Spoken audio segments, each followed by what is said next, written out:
तो hello guys, आज हम लोग एक और न्यू डोंगवा सीरीज को एक्सप्लेन करने वाले हैं जो कि आप लोगों को यकीनन बहुत ज़्यादा पसंद आने वाली है क्योंकि इसकी स्टोरी बहुत ही ज़्यादा कमाल की है। इसकी रैंकिंग भी बिल्कुल टॉप लेवल की है, तो इसीलिए ये सीरीज आगे चलकर आप लोगों को BTH और सोलैंड की बराबरी करते हुए नजर आएगी। और मैं आप लोगों को बता दूं, ये सीरीज शुरू में आप लोगों को थोड़ी सी बोरिंग लगेगी, मगर 2-4 एपिसोड देखने के बाद आप लोग भी इस सीरीज के दीवाने हो जाओगे। तो चलिए शुरू करते हैं आज की सीरीज को। तो एपिसोड की शुरुआत में ही हमें हमारे मेन कैरेक्टर को दिखाया जाता है जो कि एक सफर पर निकला हुआ होता है। इसका नाम है चेनशैंग।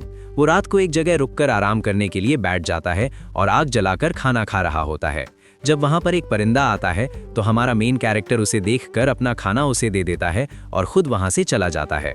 मगर थोड़ी दूर आगे जाने के बाद वो एक ऐसी जगह पहुंचता है जहां से 2 अलग अलग डायरेक्शंस को 2 रास्ते जाते थे, मगर उसे पता नहीं था कि उसे किस तरफ जाना है। मगर अचानक से वही बर्ड जिसे उसने खाना खिलाया था वो उसका मैप लेकर फौरन से एक स्टोन की तरफ जाता है और उस स्टोन के ऊपर वो मैप रख देता है, जिसके बाद चेनशैंग को पता चलता है कि जिस डायरेक्शन की तरफ उसे जाना है वो रास्ता इस तरफ है। ये लड़का असल में डिवाइन कैपिटल की तरफ जा रहा था, जहां जाकर वो अकेडमी को ज्वाइन करना चाहता है। और अगले सीन में हमें हेवनली डाओ अकेडमी को दिखाया जाता है, जिसके बाहर बहुत सारे डिसाइपल्स खड़े हुए होते हैं क्योंकि वहां पर नए डिसाइपल का एग्जाम लिया जाने वाला था। और जो भी डिसाइपल एग्जाम में पार्टिसिपेट करना चाहता था उसे वहां पर पहले क्वालिफिकेशन के लिए एक छोटा सा टेस्ट पास करना होता है। और वहां मौजूद एक मोटा लड़का क्वालिफिकेशन के लिए फौरन से एक दरवाजे की तरफ जाता है और अपना कल्टीवेशन लेवल चेक करते हुए उस दरवाजे को खोलने की कोशिश करता है। मगर हमें दिखाया जाता है कि वो लड़का अपना पूरा जोर लगाने के बाद भी उस दरवाजे को खोल नहीं पाता और उसे एक जोरदार झटका लगता है, जिससे वो वहां से नीचे आ गिरता है। और सारे ही लोग उसका मजाक उड़ाना शुरू कर देते हैं कि ये आटे की बोरी यहाँ पर एग्जाम देने के लिए आई है। क्या तुम्हें मालूम नहीं है कि मैरो रिफाइनमेंट से पहले कोई भी बंदा इस लॉक को ओपन नहीं कर सकता, ना ही ये दरवाजा इतनी आसानी से खोला जा सकता है। कम से कम भी मैरो रिफाइनमेंट रियलम तो लाजमी अचीव कर लेना चाहिए।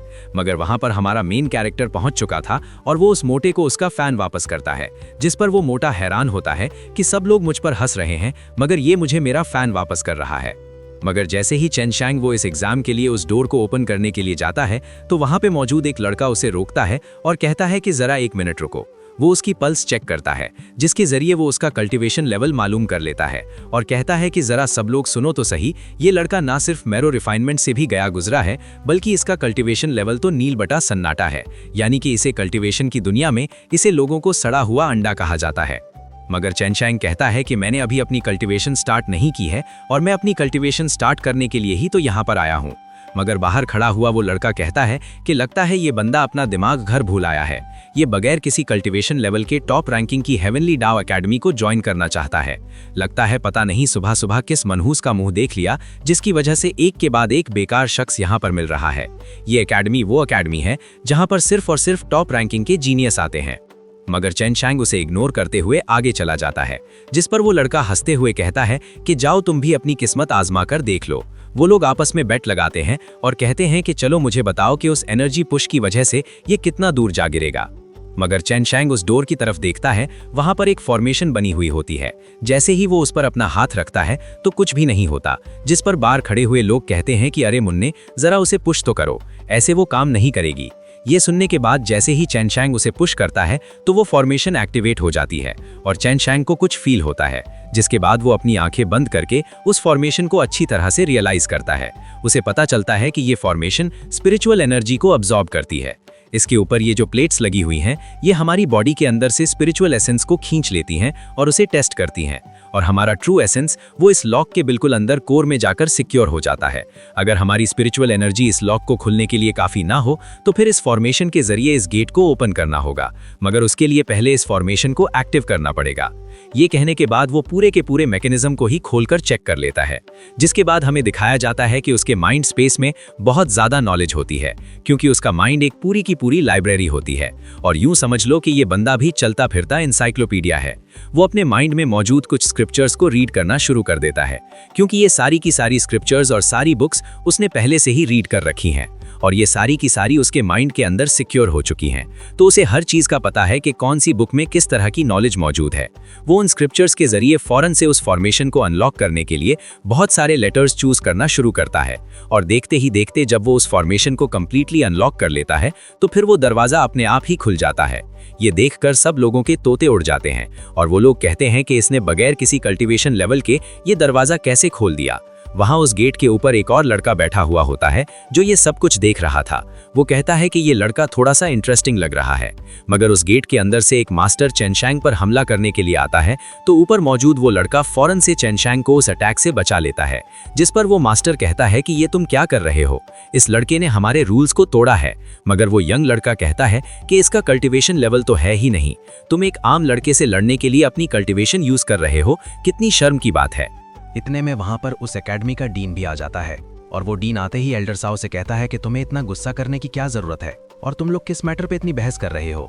तो एल्डर साओ कहता है कि इस लड़के का कल्टीवेशन लेवल 0 है, मगर उसके बावजूद भी इसने मेरे मैकेनिज्म को अनलॉक कर दिया है। मुझे लगता है कि इसने कोई चीटिंग की है और इसके लिए इसे पनिश भी किया जाना चाहिए। मगर चैनशैंग वो उस मास्टर से कहता है कि बाहर लगे हुए नोटिस के हिसाब से हमें सिर्फ और सिर्फ इस दरवाजे को ओपन करने का कहा गया है।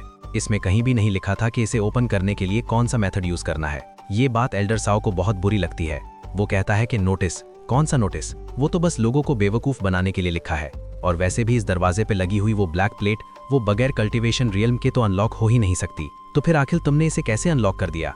वो एल्डर साओ किसी भी सूरत पर उस लड़के को अपनी अकेडमी में लाना नहीं चाहता था, मगर चैनशैंग वो भी ठान चुका था कि उसे अब एडमिशन लेना है तो इसी अकेडमी में ही लेना है। वो उन लोगों को अकेडमी के रूल्स याद दिलाता है और उन लोगों को बताता है कि तुम्हारी अकेडमी के रूल्स के हिसाब से चैप्टर 17, स्टैच्यू 4 और क्लू नंबर 8 में एनोटेशन साफ साफ लिखी है। उसमें कहा गया है कि एग्जाम वो सोलो स्टैंडर्ड लेवल का है और आज से 11 साल पहले जस्टिस ब्यूरो ने एक प्रेसिडेंट भी इसके लिए सेट किया था। मगर एल्डर साओ कहता है ये सब बकवास है, ऐसा यहाँ पर कुछ भी नहीं है। मगर वहाँ खड़ा हुआ डीन कहता है कि हाँ, इस तरह के रूल्स एंड रेगुलेशन एग्जिस्ट करते हैं, तुम एकेडमी में आ सकते हो। मगर चैनशैंग कहता है कि आपका बहुत बहुत शुक्रिया, पर मैं अपने साथ उस लड़के को भी ले जाना चाहता हूँ। ये सुनकर वो लड़का खुद भी हैरान हो जाता है कि मैंने तो एग्जाम पास भी नहीं किया, फिर भी ये मुझे ले जाना चाहता है, और सब लोग हैरान होते हैं। मगर उन सब के सामने चैनशैंग वो उस मोटे को भी अपने साथ अंदर ले जाता है, जिसके बाद एल्डर साओ कहता है कि इसके लिए तो मैं ऐसा एग्जाम लिखूंगा कि ये सारी जिंदगी उसे सॉल्व नहीं कर पाएगा। और फिर जब एग्जाम शुरू होने वाला होता है तो हमें बताया जाता है कि एल्डर साओ ने यहाँ पर 36 स्क्रॉल्स मंगवाए थे और उसने इतने मुश्किल सवाल उस पर लिखे थे कि अच्छों का उससे पसीना छूटने वाला था। वो सब लोगों से कहता है कि टाइम कंप्लीट होने से पहले तुम लोगों को ये सारे स्क्रॉल्स कंप्लीट करने हैं और हर एक स्क्रॉल के लिए तुम लोगों को लिमिटेड टाइम दिया जाएगा। अगर तुम लोगों ने उस लिमिटेड टाइम के अंदर एक स्क्रॉल कंप्लीट ना किया तो तुम्हें उसी वक्त यहाँ से निकाल दिया जाएगा। ये वाले रूल्स भी एल्डर साओ ने अभी सिर्फ और सिर्फ चैनशैंग के लिए ही बनाए थे। मगर जैसे ही वहां पर एग्जाम शुरू होता है और चैनशैंग देखता है कि उन स्क्रॉल्स के अंदर जितने भी सवाल लिखे गए हैं वो सारे के सारे बहुत ही ज्यादा मुश्किल सवाल है और इतनी मुश्किल हैंडराइटिंग में लिखे गए हैं कि उन्हें पढ़ना भी थोड़ा सा मुश्किल लग रहा है। मगर क्योंकि चैनशैंग वो अपनी तैयारी करके आया होता है और उसके पास माइंड में ऑलरेडी एक पूरी की पूरी लाइब्रेरी मौजूद होती है, तो वो हर सवाल के लिए अपने उस माइंड लाइब्रेरी का सहारा लेता है, क्योंकि उसने जितनी भी बुक्स पढ़ी होती हैं वो सारी की सारी एक तरह से स्कैन होकर उसके माइंड में सेव हो गई थी और उसका माइंड कंप्यूटर की तरह हर एक चीज को बहुत ही आसानी से ढूंढ कर निकाल लेता है, जिससे वो बहुत ही आसानी से हर सवाल का जवाब लिख लेता है। मगर दूसरी तरफ एल्डर साओ वो बस इसी इंतजार में था कि बस अब मौका आएगा और वो चैनशैंग को गांड से पकड़कर बाहर खींचकर निकाल देगा। मगर चैनशैंग ऐसा कोई भी मौका नहीं देता। वहां पे मौजूद जितने भी लोग होते हैं वो सारे के सारे एक एक करके उस एग्जाम में फेल होते जा रहे थे और चैनशैंग बहुत ही आसानी से सारे के सारे स्क्रॉल्स कंप्लीट करता जा रहा था। ये देखकर वो एग्जामिनर्स भी हैरान हो गए थे कि आखिर ये लड़का क्या चीज है। ऐसा लग रहा था कि चैनशैंग हर एक सवाल जानता है और हर एक सवाल का जवाब भी जानता है। उसने सारे के सारे स्क्रॉल्स लिखना शुरू कर दिए थे और कुछ ही टाइम के अंदर उसने बहुत सारे स्क्रॉल्स कंप्लीट कर दिए। ये देखकर वो एग्जामिनर भी हैरान हो गया था और देखते ही देखते एग्जाम कंप्लीट हो जाता है और चैनशैंग सबसे आखिर में उस एग्जाम रूम से बाहर निकलता है तो वो सारे ही लोग सरप्राइज होते हैं कि ये लड़का सबसे लास्ट में आया है। इसका मतलब ये है कि इसने एग्जाम कंप्लीट किया है और ये बहुत ही आसानी से पास भी हो जाएगा। मगर ये लड़का बिल्कुल ऑर्डिनरी लड़का है। इससे पहले लेजेंडरी वॉन्जी वो एक ऑर्डिनरी बंदा बनकर इस एग्जाम में आया था और उसने भी सेम इसी तरह ही एक एग्जाम पास किया था। क्या ये लड़का भी वॉन्जी की तरह ही एक लेजेंड बनने वाला है? मगर यहाँ पर एल्डर साओ के पास एक छोटी सी चिट आती है। उसे पढ़ने के बाद एल्डर साओ के एक्सप्रेशंस पूरी तरह से चेंज हो जाते हैं, क्योंकि उसे जो चिट मिली थी उसमें एक लेडी शू नाम की लड़की ने उसे कुछ लिखकर भेजा था। जब अगले दिन वहां पर उन सारे ही स्टूडेंट्स की लिस्ट लगाई जाती है जो कि पास हुए थे, वो सारे ही लोग वहां पर जमा हो गए थे और जैसे ही चैन शिंग वहां पर अपना नाम देखने के लिए आता है तो वो मोटा चशंग को यहाँ पर मिलता है और कहता है कि तुम्हारा बहुत बहुत शुक्रिया, तुमने मुझे सपोर्ट ना किया होता तो मेरा नाम इस लिस्ट में ना आता। वैसे इस लिस्ट में टॉप में तुम्हारा नाम आया है, तुम जरूर शाओ ही हो। तो चेंगशंग कहता है कि नहीं, मेरा नाम चेंगशंग है, उसका नाम उस लिस्ट में कहीं भी नहीं होता, जिस पर डीन भी काफ़ी डिसअपॉइंट होता है। और अगले सीन में हम देखते हैं कि जब एल्डर शाओ वो बाहर आता है तो चेंगशंग उसके सामने आ जाता है और कहता है मैं आपसे कुछ बात करना चाहता हूँ, रिजल्ट लिस्ट में मेरा नाम कहीं भी नहीं है, क्या मैं पूछ सकता हूँ ऐसा क्यों है? तो फिर एल्डर शाओ कहता है अगर तुम्हारा नाम लिस्ट में नहीं तो फिर मैं क्या करूँ? मगर चशंग कहता है मैंने सारे के सारे सवाल लिखे थे और हर सवाल का जवाब बहुत ही अच्छी तरह से लिखा है, उसके बावजूद भी मेरा नाम इस लिस्ट में नहीं। तो फिर एल्डर शाओ कहता है तुम्हारे नाम की किसे परवाह है, तुम्हें लगता है कि तुम कोई खास हो। मगर बाहर मौजूद वो यंग मास्टर आता है और वो कहता है कि इसका नाम लिस्ट में होना चाहिए क्योंकि इसने सारे सवालों के जवाब लिखे हैं। मगर एल्डर शाओ उस लड़के को कहता है कि तुम्हारा इसमें कोई लेना देना नहीं, जाओ अपना काम करो। पर वो यंग मास्टर कहता है कि तुम जानते हो ना कि मुझसे पंगा लेना कितना भारी पड़ेगा तुम्हें, बताओ आखिर तुमने इसे फेल क्यों किया है? तो एल्डर शाओ कहता है इसमें तुम्हारा कोई लेना देना नहीं, मैं तुम्हें इसके बारे में नहीं बता सकता, इसीलिए फिर कभी बात करेंगे। ये कहते ही वो वहाँ से जाने लगता है। तो वो यंग मास्टर कहता है तुम मुझे इग्नोर करके जा रहे हो तुम्हारी।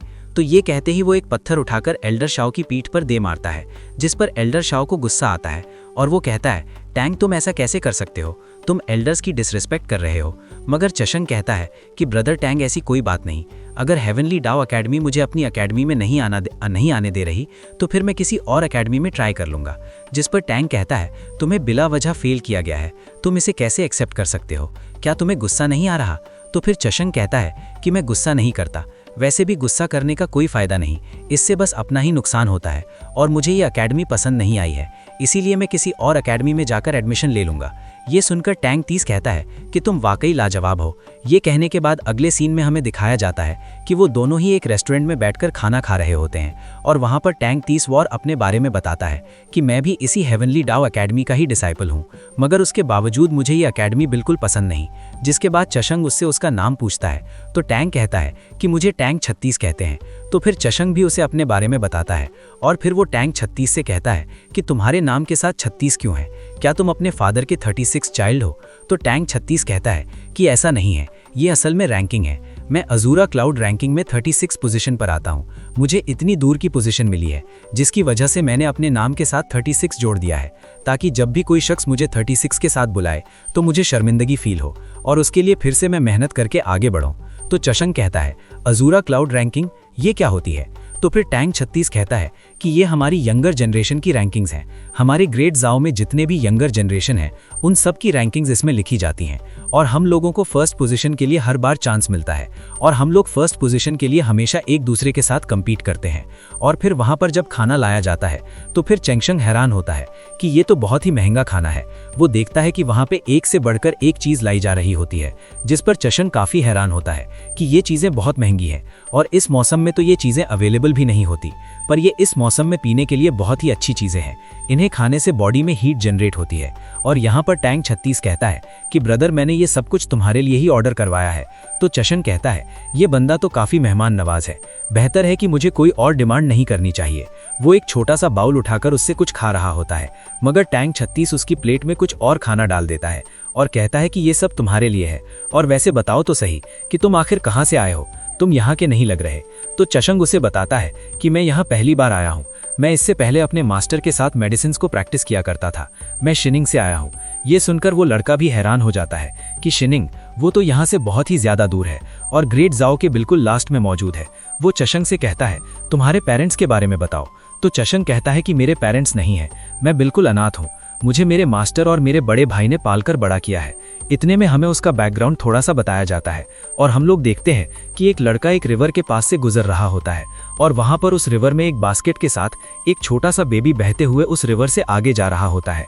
ये देखते ही वो लड़का जिसका एक हाथ कटा हुआ होता है और वो पैरों से भी लंगड़ा होता है और उसके बावजूद भी वो उस बच्चे को बचाने के लिए उस रिवर की तरफ जा रहा होता है। हालांकि वो पानी बहुत ही ज्यादा ठंडा होता है मगर उसके बावजूद भी वो लड़का पानी में उतर जाता है और उस बच्चे को निकालने की कोशिश करता है। यहाँ हमें पता चलता है कि उस लड़के की एक आंख भी खराब है, मगर जैसे ही उस रिवर के ऊपर एक गोल्डन ड्रैगन अपीयर होता है तो वो लड़का उस बच्चे को बचाने के लिए उस ड्रैगन के सामने डट जाता है। मगर इससे पहले कि वो ड्रैगन को ही अटैक करता, अचानक से वहाँ पर उसका मास्टर अपीयर होता है और वो मास्टर एक हेवनली मास्टर होता है जो कि इतना ताकतवर होता है कि वो अपने सिंगल अटैक के साथ उस ड्रैगन की एक मूंछ काट देता है, जिसकी वजह से वो ड्रैगन अपनी जान बचाकर वहां से भाग निकलता है और वो लड़का उस छोटे से बेबी को उठाकर फौरन से अपने घर की तरफ ले आता है। और हमें बताया जाता है कि जब चशंग थोड़ा सा बड़ा होता है तो उसकी बॉडी में एक छोटी सी बीमारी आ जाती है, जिसे ठीक करने के लिए उसके मास्टर ने एक पंच टेक्निक को यूज किया था और उसकी खराब हेल्थ की वजह से उसके मास्टर ने उसे चिनशिंग का नाम दिया था। इसका मतलब होता है गुड फॉर्च्यून, यानी कि अच्छी किस्मत वाला। और उसका बिग ब्रदर वो उसके लिए दिन रात एक करता है और उसकी सेवा करता ही रहता है और उसे ठीक करने के लिए वो हर मुमकिन कोशिश कर रहा था। उन लोगों के मास्टर ने उन लोगों को कभी भी कल्टीवेशन नहीं सिखाई। वो लोग सिर्फ और सिर्फ बुक्स रीड किया करते थे और उनका इसके अलावा और कोई काम नहीं था, सिर्फ और बुक्स को ही रीड करते रहना। यहाँ तक कि वो लोग पूरी की पूरी लाइब्रेरी को ही अपने दिमाग में स्कैन करके पूरी तरह से सेव कर लेते हैं। और क्योंकि चशंग अभी बहुत ही छोटा होता है तो उसका ब्रदर वो उसके लिए बहुत ज्यादा हेल्प करता है और उसे एक से बढ़कर एक बुक ला कर देता है। मगर चशंग जब वो एक छोटी सी मिस्टेक करता है तो उसके लिए मास्टर उसके हाथ पर एक स्टिक मारता है, यानी कि गलती करने पर उसे पनिशमेंट भी दी जाती है। और हमें बताया जाता है कि वो सारी की सारी बुक्स को पढ़ लेता है और कहता है कि मैंने 3000 स्क्रॉल बुक्स को पूरी तरह से रीड कर लिया है। और वो बताता है कि जब चिनशिंग में पीच ब्लॉसम का मौसम आता है तो फिर वहाँ पर एक व्हाइट क्रेन एक मैसेज लेकर आती है, मेरे मास्टर ने शू फैमिली के एक ग्रैंडफादर को रेस्क्यू करके उसकी जान बचाई, तो इसीलिए उस ग्रैंडफादर ने अपनी ग्रैंड डॉटर की शादी उसके डिसाइपल से करने के लिए एक लेटर भेजा था। मास्टर वो लेटर यूरेन को देता है, मगर यूरेन वो लेटर अपने छोटे भाई को दे देता है, जो कि असल में एक मैरिज कॉन्ट्रैक्ट लेटर होता है। और यहाँ पर चशंग कहता है कि मैं बहुत ज्यादा क्यूरियस था, मैं जानना चाहता था कि वो लड़की आखिर है कौन। उस लड़की ने जब चशंग को खत भेजा था तो उसने कहा था कि जब तुम बड़े हो जाओ तो फिर मुझे ढूंढने के लिए कैपिटल सिटी में आना, वहाँ मैं तुम्हें बहुत ही मजे मजे के खाने खिलाऊंगी और हम लोग ढेर सारी मस्ती करेंगे और बहुत सारी जगहों पर घूमेंगे। और बहुत सारी बातें उसने चशंग के लिए लिखी थी, जिस पर चशंग काफी ज्यादा एक्साइटेड था और उस लड़की से मिलने के लिए वो अब माउंटेन से बाहर जाना चाहता था। और जब उसके जाने का वक्त आ जाता है तो फिर अचानक एक डिजीज उसकी बॉडी पर हमला कर देती है, जिसके बाद हमने देखा था कि उसकी बॉडी पर अजीब तरह की पल्स रिलीज होना शुरू हो गई थी, यानी कि उसकी वेन्स पूरी तरह से गोल्डन कलर की हो जाती है और उसे बहुत ज्यादा तकलीफ होती है। जब उसका भाई वहाँ पर उसे देखता है तो वो भी बिल्कुल डर सा जाता है और वो मास्टर को बुला कर लाता है। और जब चशंग की आंख खुलती है तो वो देखता है कि उसका मास्टर उसके सामने खड़ा है और वो अभी भी जिंदा है। और उसका मास्टर चशंग को कहता है कि तुम्हारी ये डिजीज कभी भी ठीक नहीं हो पाएगी, इसका कोई इलाज नहीं, शायद उसकी किस्मत में यही लिखा है। मगर चशंग डिसाइड कर लेता है कि वो अपनी किस्मत को बदल देगा। जब वो अपनी जर्नी पर निकलने वाला होता है तो उसका मास्टर उसे बताता है कि पिछले 800 साल में सिर्फ 3 ही लोग हैं जो कि अपनी किस्मत बदल पाए हैं और वो सारे के सारे लोग एक्स्ट्रा ऑर्डिनरी लोग थे। तो चशंग अपने मास्टर से कहता है मैं भी ये ट्राई करना चाहता हूँ। तो उसका मास्टर कहता है ठीक है, तो फिर तुम्हें कैपिटल सिटी जाना होगा और वहाँ पर किसी भी एकेडमी में फर्स्ट पोजीशन हासिल करनी होगी, जिसके बाद उसे कल्टीवेशन की दुनिया में ये पता चलेगा कि उसे अपनी किस्मत को किस तरह बदलना है। मगर उसका ब्रदर वो उसके लिए एक स्वॉर्ड और एक न्याम लेकर आता है और उससे कहता है कि ये अपने साथ ले जाओ, मुझे तुम्हारे ऊपर पूरा भरोसा है, तुम ये जरूर कर लोगे और हिम्मत बिल्कुल भी मत हारना, मैं तुम्हारा इंतजार करूंगा। ये स्वॉर्ड असल में मास्टर ने उस अजूरा ड्रैगन के मुंह से बनाया होता है, जिसके अंदर अजूरा ड्रैगन पावर मौजूद होती है। ये सारी स्टोरी सुनाने के बाद टैंक 36 कहता है हे अच्छा, तो ये है तुम्हारी स्टोरी, तुम तो काफी दिलचस्प हो, मानना पड़ेगा, तुम्हारे अंदर इतनी हिम्मत है कि तुम अपनी किस्मत को बदलने निकल पड़े हो। यूं समझ लो कि अब डिवाइन कैपिटल के अंदर मैं तुम्हारा बड़ा भाई हूँ, पर मुझे समझ में नहीं आ रहा कि आखिर हेवनली डाओ एकेडमी वो तुम्हें रिजेक्ट क्यों कर रही है, जबकि तुम तो यहाँ पर पहली बार आए हो। शायद ये सब कुछ तुम्हारे उस मैरिज कॉन्ट्रैक्ट की वजह से होगा। मुझे बताओ तो सही कि तुम्हारी मंगेतर आखिर है कौन और उसका किस फैमिली से ताल्लुक है। तो चशंग कहता है उसकी फैमिली वो भी डिवाइन कैपिटल के अंदर ही मौजूद होगी, उसका नाम शू यूरोंग है। ये नाम सुनते ही यहाँ पर टैंक 36 तो चौंक जाता है और कहता है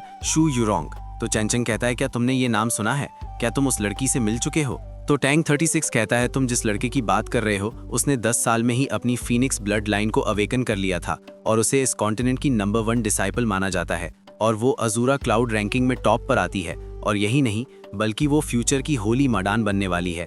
यकीन नहीं आता कि इतनी ग्रेट कल्टिवेटर तुम्हारी फियांसे है, क्या तुम वाकई में श्योर हो कि तुम उसी लड़की से शादी करने वाले हो। तो चेंचंग कहता है मैंने उस लड़की को देखा नहीं है, मैंने सिर्फ बचपन में ही उसकी बातें सुनी हैं, वो भी सिर्फ लेटर्स के जरिए। जब वो छोटी थी तो उसे सिर्फ खेलना और घूमना फिरना पसंद था। वो बार बार मुझे लेटर लिखती थी कि मैं कैपिटल सिटी आ जाऊं।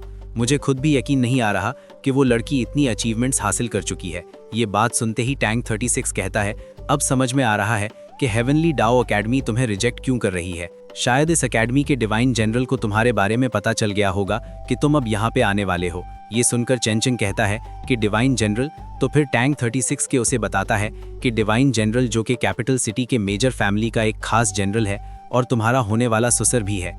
अगर ये बात यहाँ पे फैल गई कि शू यू रॉन्ग का मैरिज कॉन्ट्रैक्ट वो तुम्हारे साथ हुआ है, तुम जो कि कल्टिवेशन में जीरो हो, तो ये बात हर जगह शू फैमिली की इज्जत को मिट्टी में मिला देगी। और खास तौर पर तुम्हारा फ्यूचर फादर इन लॉ, वो तो इतना बेलहम है कि शायद आज रात ही खत्म कर देगा।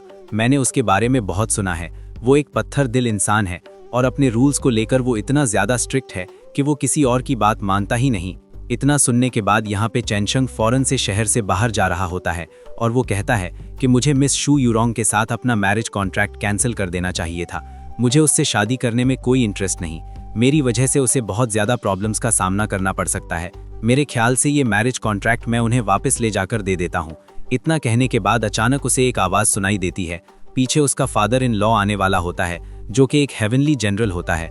वो आते ही उससे कहता है कि बच्चे, वो मैरिज कॉन्ट्रैक्ट मेरे हवाले कर दो और इस कैपिटल सिटी से कहीं दूर चले जाओ, वरना कल का सूरज तुम नहीं देख पाओगे। ये सुनते ही चेंचंग कहता है कि आपका बहुत बहुत शुक्रिया। ये मैरिज कॉन्ट्रैक्ट मैं मिस शू यूरोंग को खुद अपने हाथों से देना चाहता हूँ और उन्हें थैंक्स कहना चाहता हूँ। तो वो जनरल कहता है, ये मैरिज कॉन्ट्रैक्ट मुझे दे दो, मैं उसका फादर हूँ, इसीलिए तुम्हें ये मैरिज कॉन्ट्रैक्ट उसे देने की कोई जरूरत नहीं। मगर चेंचंग अपनी जिद पे अड़ जाता है कि ये मैरिज कॉन्ट्रैक्ट तो मैं उसी को ही दूंगा। ये सुनकर वो जनरल कहता है, तुम्हें क्या लगता है कि फ्यूचर की होली माटान वो क्लाउड रैंकिंग को छोड़कर तुम्हारे पास चलकर आएगी कि तुम्हारा दिमाग घास चरने गया है? मगर चेंचंग साफ साफ मना कर देता है कि वो ये लेटर उस जनरल को नहीं देगा। जिस पर वो जनरल गुस्से में आकर अपने घोड़े के साथ उसके नोकीले पंजों से जैसे ही चेंचंग पे हमला करता है तो चेंचंग पीछे हट जाता है।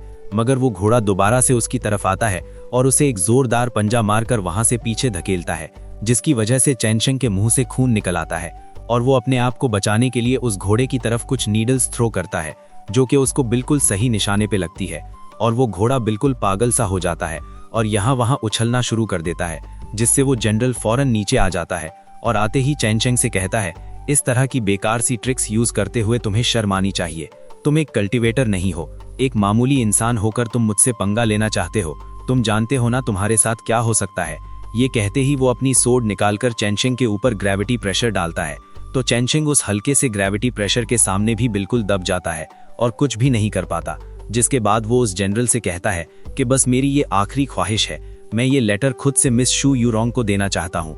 ये बात तो उस जनरल को और भी ज्यादा भड़का देती है, जिससे वो अपनी सोड निकालता है और उसकी तरफ बहुत सारे एनर्जी वेव अटैक करता है जो कि सीधा उसकी तरफ आगे बढ़ रहे होते हैं। ये देखते ही चेंचंग कहता है कि 3000 स्क्रॉल के अंदर हर एक अटैक और हर एक फॉर्मेशन की इन्फॉर्मेशन मौजूद है। वो उस अटैक को काउंटर करने के लिए फौरन से अपनी सारी की सारी नॉलेज इकट्ठी कर लेता है और हमें दिखाया जाता है कि उसके माइंड स्पेस के अंदर 3000 स्क्रॉल्स वो आ जाते हैं और वो उन्हें देखते हुए कहता है कि इस दुनिया में ऐसी हर एक चीज जो कि एग्जिस्ट करती है उसे रिजॉल्व करने के लिए एक ना एक मेथड मौजूद है। इतना कहने के बाद वो उन मेथड्स में से एक मेथड को चूज करता है जिससे वहां पर वो हेवनली लाइटनिंग को समन कर लेता है और वो लाइटनिंग जब चेंचंग के आसपास गिरती है तो वो उन अटैक्स को डिस्ट्रॉय करना शुरू कर देती है जो कि उसकी तरफ आगे बढ़ रहे होते हैं। ये देखकर उस जनरल के भी तोते उड़ जाते हैं और वो कहता है कि इस लड़के ने हेवनली लाइटनिंग कैसे समन कर ली, मेरे हर एक अटैक को डिस्ट्रॉय कर रहा है। मगर हमें दिखाया जाता है कि यहाँ पर चेंचंग वो अपनी अजूरा ड्रैगन सोड निकालता है तो उसके पीछे एक स्पिरिचुअल अजूरा ड्रैगन आ जाता है जो कि पलक झपकते ही उस जनरल के आर पार चला जाता है और वो जनरल देखता है कि चेंचंग वो उसके बेहद करीब आ पहुंचा है। मगर इससे पहले कि चेंचंग कोई हमला करता, वो जनरल उसे एक जोरदार पंच मारता है जिसकी वजह से चेंचंग की वो नया आर्म हल्की सी क्रैक हो जाती है और वो खुद दूर एक दीवार पे जा लगता है। और यहाँ पर वो जनरल बिल्कुल हैरान होकर कहता है, इस लड़के के पास ये छोटी सोड और वो इसकी नयाम और ऊपर से अजूरा ड्रैगन ऑरा, ये लड़का अब मेरे लिए आगे चलकर एक बहुत बड़ा खतरा बनने वाला है। मुझे इसे यहीं पे ही खत्म कर देना होगा। ये कहने के साथ वो अपनी सोड फॉर्मेशन के जरिए वहां पर एक ब्लड फ्लड लेकर आता है और हमें दिखाया जाता है कि जैसे ही वो अपनी एनर्जी को ऊपर की तरफ रिलीज करता है तो वो एनर्जी पूरे आसमान तक फैल जाती है और दूर दूर से देखी जा रही, यहाँ तक कि टैंक 36 जब वो देखता है तो वो भी हैरान हो जाता है और कहता है ये तो जनरल शीजी है। शायद उसने अपने स्टार डोमेन को एक्टिवेट कर दिया है। यहाँ पर जनरल शीजी वो चैनशंग से कह रहा होता है कि मेरी बेटी के पास ट्रू फीनिक्स ब्लड लाइन है, वो इस दुनिया में सबसे ज़्यादा खास है। तो चैनशंग कहता है तो मैं क्या करूँ, क्या मैं मर जाऊँ? ये कहते ही वो अपनी स्वॉर्ड निकालता है और कहता है कि इस दुनिया में मौजूद हर शख्स यूनिक है। पहले तो मैं ये मैरिज कॉन्ट्रैक्ट वापस करना चाहता था, पर क्योंकि अब मैं तुम्हारी फॉर्मेशंस को तोड़ सकता हूँ और तुम्हारी इस स्टार डोमेन को भी तोड़ सकता हूँ, तो अब मैं पीछे हटने वाला बिल्कुल भी नहीं। ये कहने के बाद हम देखते हैं वो दोनों ही एक दूसरे को मारने के लिए जिद पे अड़ जाते हैं और कोई भी पीछे हटने को तैयार नहीं होता। इससे पहले कि वो जनरल अटैक करता, अचानक से एक छोटा सा एलेक्सियर आता है जिसके अंदर से कुछ फ्लावर लीव्स निकलते हैं और हमें दिखाया जाता है वो एक लोटस जो कि अपनी छोटी छोटी पत्तियां बिखेरता है। हर एक पत्ती से एक लोटस बाहर निकलता है जो कि उस पूरे के पूरे डोमेन को डिस्ट्रॉय करके रख देता है। और हम वहां पर एक और लड़की को देखते हैं जिसका नाम एल्डर मोयू होता है। वो आते ही कहती है कि जनरल, तुम्हारा ये स्टार डोमेन तो आज भी बिल्कुल पहले की तरह बहुत ही सॉफ्ट है और इतनी आसानी से ब्रेक हो जाता है। अभी तो मैंने अपना पूरा अटैक भी नहीं किया था और ये ब्रेक हो गई। मगर जनरल उसे कहता है कि मिस मोयू, ये मेरा फैमिली मैटर है और इसे मैं खुद से रिजॉल्व करना चाहता हूँ, इसीलिए आप प्लीज़ इस मैटर में इन्वॉल्व ना हो। तो मिस मोयू कहती है कि तुम्हारे आपस में जितने भी पर्सनल मैटर्स हैं तुम रिजॉल्व कर लेना, मुझे उनसे कोई लेना देना नहीं है। मगर जहाँ तक बात इस लड़के की है तो मैं इसके बारे में तुम्हें कुछ बताना चाहती हूँ। डीन ने इसके लिए एक ऑर्डर जारी किया है।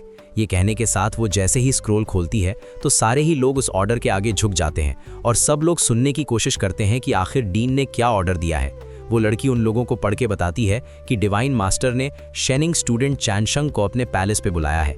आज से वो इसी कैपिटल के अंदर रहेगा और एकेडमी का हिस्सा बनकर रहेगा। ये बात उस जनरल को चौंका देती है और वो कहता है ये नामुमकिन है, ये लड़का एक नाकारा बंदा है और आखिर हेवनली डाओ एकेडमी इसे कैसे एक्सेप्ट कर सकती है। मगर मिस मोयू उसे कहती है, जनरल, तुम लोग अपने फैमिली मैटर फिर कभी रिजॉल्व कर लेना, मुझे नहीं लगता कि तुम्हें इस बार इस लड़के को छूना तक चाहिए। अगर तुमने इसे छुआ तो फिर तुम डिवाइन मास्टर को अच्छी तरह जानते हो कि उनका ऑर्डर ना मानना मौत को दावत देने के बराबर है। और यहाँ पर टैंक 36 वो चैनशंग से कहता है, क्या तुमने इसके स्टार डोमेन को तोड़ दिया? तो चैनशंग कहता है, ये तो बस मैंने गुस्से में कर दिया है। जिसके बाद वो वहाँ से जाने लगता है तो टैंक 36 कहता है, तुम कहाँ चले? जिसके बाद हमें दिखाया जाता है कि चैनशंग वो टैंक 36 को लेकर अपने साथ जा रहा होता है और वो कहता है कि कैपिटल सिटी में मुझे एक नया दोस्त मिल गया। जनरल वहाँ पर बैठा रहता है और कुछ भी नहीं कर पाता और वो दोनों ही वहाँ से चले जाते हैं और उसी के साथ ये एपिसोड यहीं पर ही एंड हो जाता है।